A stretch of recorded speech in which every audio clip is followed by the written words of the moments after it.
પોરબંદરની સરકારી ભાવસીજી હોસ્પિટલમાં લેબ આવેલી છે, પરંતુ આ લેબમાં કેટલાક રિપોર્ટ અમુક દિવસોમાં જ થતા હોવાથી દર્દીઓને હાલાકી પડી રહી છે। પોરબંદરની સરકારી હોસ્પિટલમાં દર્દીઓની સુવિધા માટે લેબોરેટરીની સુવિધા તો છે, પરંતુ આ લેબોરેટરીમાં PRL, FSH, AMH અને LH જેવા હોર્મોન્સના રિપોર્ટ અઠવાડિયામાં માત્ર એક જ દિવસ થાય છે, જેને કારણે મહિલા દર્દી સહિતના દર્દીઓને મુશ્કેલી પડી રહી છે। તો બીજી તરફ થાઇરોઇડના રિપોર્ટ પણ અઠવાડિયાના કેટલાક દિવસોમાં જ થતા હોવાથી દર્દીઓ મુશ્કેલી ભોગવી રહ્યા છે।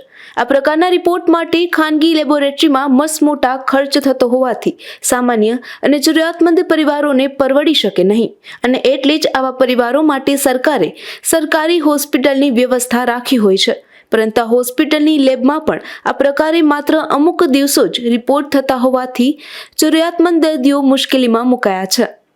નિપુલ પોપટ સાથે અશોક થાનકી, ગુજરાત ન્યૂઝ, પોરબંદર।